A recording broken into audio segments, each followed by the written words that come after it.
অর্জুন শ্রীকৃষ্ণকে বলিলেন, কৌরব ও পাণ্ডব উভয় পক্ষীয় সেনাদলের মধ্যে আমার রথ স্থাপন করুন। সঞ্জয় উবাচ এবম উক্ত হৃষীকেশ গুড়াকেশেন ভারত সেনয়োরুভয়োর মধ্যে স্থাপয়িত্বা রথোত্তমম।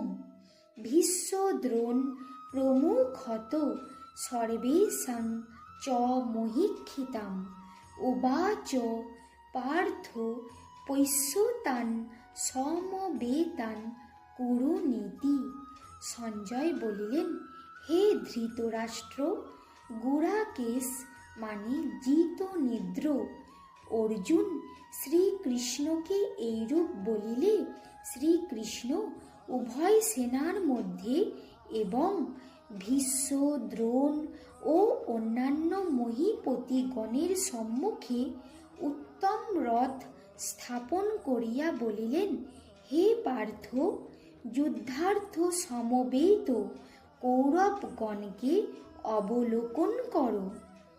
তত্র অপশ্যৎ স্থিতান পার্থ পিতৃনথ পিতামহান আচার্যান মাতুলান ভ্রাতৃ ন পুত্রান পৌত্রান সখীংস্তথা শ্বশুরান সুহৃদশ্চৈব সেনয়োরুভয়োরপি।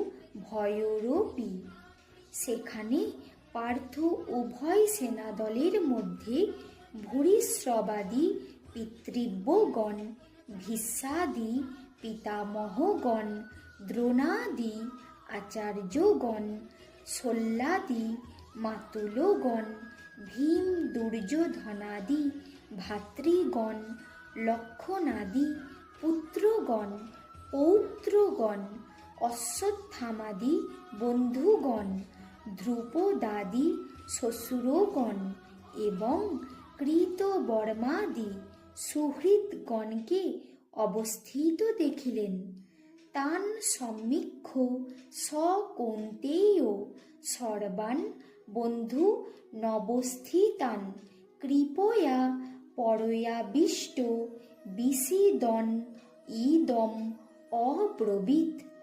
অর্জুন সেই বন্ধুগণকে যুদ্ধক্ষেত্রে অবস্থিত দেখিয়া অতিশয় করুণাবিষ্ট হইয়া দুঃখ করিতে করিতে এই বাক্য বলিলেন।